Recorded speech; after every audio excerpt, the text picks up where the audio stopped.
porque parte de la investigación van a tener que hacer. O sea, ¿cómo en la investigación sobre la muerte del dueño de Frigo Inca no vas a incluir ahora a Morgan Quero y a la presidenta? Tienes que incluirlos.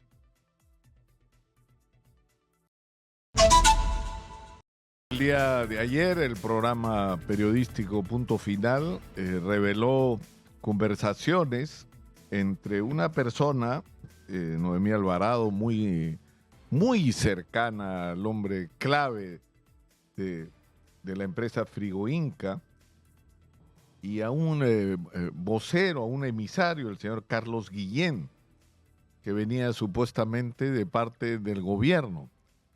Y lo que estaban tratando de hacer es que esta señora Noemí Alvarado les transfiriera toda la información que fuera posible sobre aquello que este hombre pudiera revelar, sobre todo aquello que este hombre podía saber. Lo grave es no solamente que por los detalles que da hay indicios más que creíbles de que realmente era un vocero y un intermediario, y de que realmente tenía conocimiento de cómo la propia señora Dina Boluarte, en determinado momento anterior su hermano, pero luego el señor Morgan Quero, hoy no sé cómo todavía ministro de Educación, intervenían en este proceso.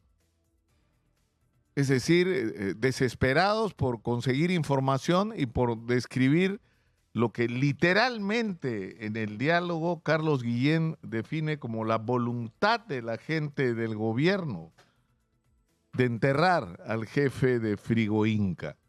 Es decir, de lo que estamos hablando es de una frase que puede ser interpretada casi de cualquier manera, pero que en el mejor de los casos, para los representantes del gobierno de la señora Dina Boluarte, de su entorno más cercano, lo que trataban es de achacarle toda la responsabilidad de lo que había ocurrido en Caliwarma con la corrupción a una sola persona. Pero resulta que también puede ser interpretado de otra manera. Porque ¿cómo terminó este Nilo? El jefe de Frigo Inca, muerto en un hostal en Magdalena. Se dice que se suicidó, un suicidio muy extraño, ¿no? Porque es un suicidio que se acuchilló a sí mismo hasta morir, desangrado. El problema es que quedó la evidencia que él ha dejado por sus comunicaciones, por sus contactos, por sus relaciones. Entonces acá ya, ¿cómo enfrentamos, me pregunto yo, una situación como esta? O sea, ¿cómo enfrentamos una situación así? Es decir, es evidente, y se habla mucho del origen de la fuente, ¿no es cierto?, que han sido competidores de Frigo Inca los que han puesto en manos de los medios y de las autoridades, en particular de Latina, en su momento, porque fue que inició esta denuncia, información para sacar del camino a este señor de Frigo Inca. Pero así esto sea cierto, esto no anula la verdad en los hechos, que es tremenda. Es decir, que era una vergüenza de corrupción, es decir, le estaban robando al país, al presupuesto público para darle comida de porquería a los niños. Es decir, que ya se había perdido totalmente todo sentido de humanidad, de respeto y de protección de la infancia. Ya con tal de hacer negocios por abajo de la mesa, todo vale. Y eso ha ocurrido durante la gestión de la señora Dina Boluarte, ¿no? Durante la gestión del señor De Martini, durante la gestión del señor Hinojosa, hoy vocero presidencial. Es decir, la gente que está en el entorno del gobierno y la propia Dina Boluarte tienen que ver con esto, directamente. Y por eso su preocupación y su desesperación. Entonces, ¿de qué estamos hablando? De que en la investigación sobre la muerte de este señor Vamos a tener que incluir como sospechosa de tener alguna vinculación de alguna naturaleza a la propia presidenta de la República. O sea, de eso es lo que estamos hablando, por Dios. Por Dios. Y en el caso del Congreso de la República, miren ustedes lo que está pasando con el escándalo de la red de prostitución que claramente operaba dentro del Congreso. Es decir, que estaban explotando sexualmente mujeres, porque eso es lo que significa tener una red de esta naturaleza, y les pagaban no con su dinero, sino con dinero de todos los peruanos. Eso es lo que estaba ocurriendo en el Congreso. Y la pregunta es cuántos eran los beneficiarios, cuánto dinero se gastó en esto y quiénes sabían que esto estaba funcionando. Pero lo más grave de este caso ya sería suficiente, digamos, con esto, ¿no es cierto? Una red de prostitución dentro del Congreso. O sea, ya que peor puede ser, pues sí puede ser peor. Que a una de las chicas que era parte de la red, que aparentemente había amenazado con contar toda esta historia y llevarla a los medios, aparece muerta. Asesinada en un ataque salvaje, como 60 balazos le han disparado al carro. Y ahora nos pretenden decir, no, el objetivo era el chofer del taxi, que era venezolano. La chica tiene 18 balas en el cuerpo. Y le dispararon por los dos lados del vehículo. El objetivo era ella. Claramente. Han disparado no al conductor, de costado le cayó al conductor. El objetivo era asesinarla a ella, claramente. Entonces, ¿qué nos lleva a pensar esto? Y la investigación tiene que ser rigurosa e ir hasta el final. O sea, ¿qué ha pasado acá?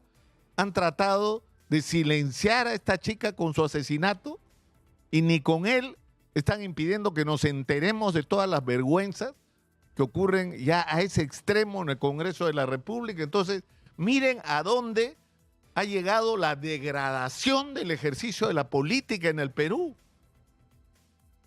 Es decir, en Caliwarma un silenciado y en el contexto de un suicidado, perdón, ¿no es cierto? Un señor que se suicida cuchillándose a sí mismo para que no hable, aparentemente, porque si el objetivo era enterrarlo, bien enterrado está. Exitosa.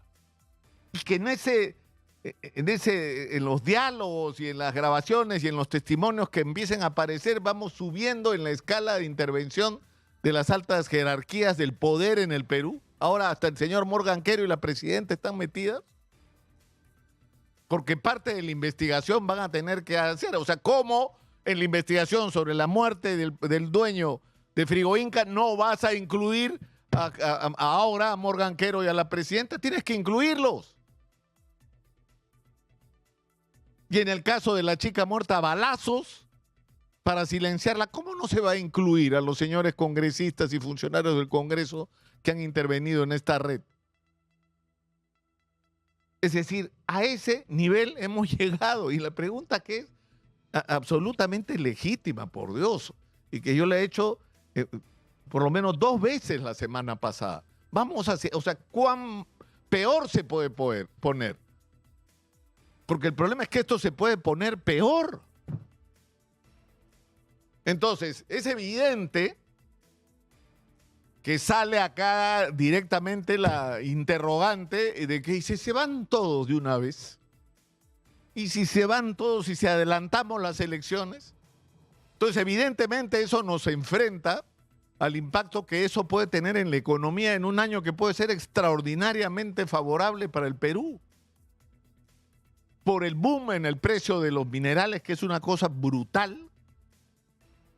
Es decir, no tiene precedente los precios a los que están llegando los minerales en el mundo, por lo que nos está pasando en la agroindustria, donde incluso abrimos nuevos negocios impensables antes por su dimensión, que es el cacao. Hemos pasado de exportar 350, 360 millones a 1.200 millones. Que tiene que ver no solo con que hemos exportado más, sino que hay una crisis en otros países, en África, por ejemplo, en el territorio de África, el continente africano.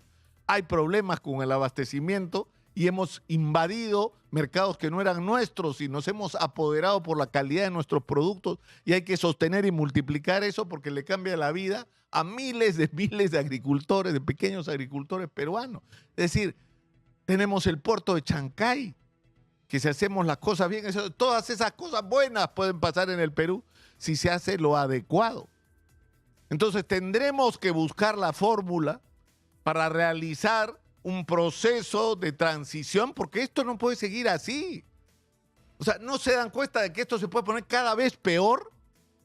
Y cada semana nos vamos a enterar de algo más vergonzoso, más degradante con respecto a los niveles de descomposición moral que ha llegado el ejercicio de la política en el Perú.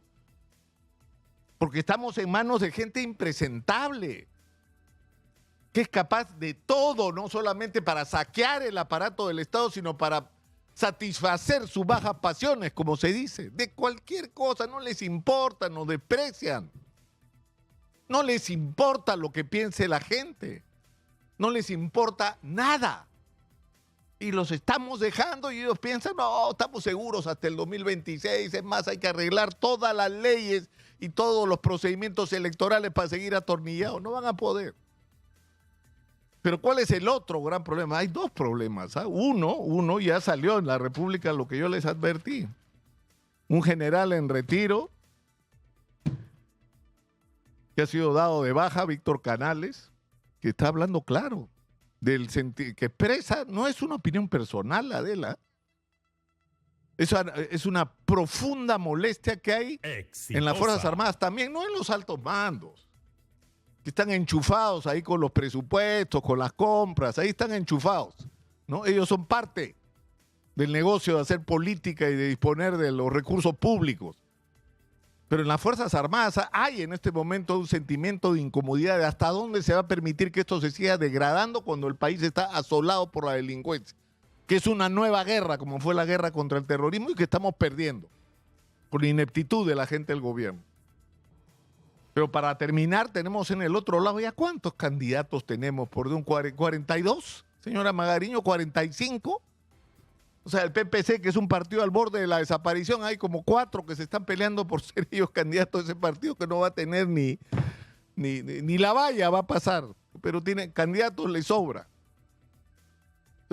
Esto también tiene que ser un reto, es decir, el nivel de descomposición de la política nacional es un reto. O sea, la derecha está fraccionada, pero a unos niveles impresionantes. La izquierda, o sea, ya es una cosa impresionante de las subdivisiones. El centro, entre comillas. O sea, ¿en cuántas partes se ha dividido el Partido Morado hasta ahora? O sea, un partido que ya era pequeño, ya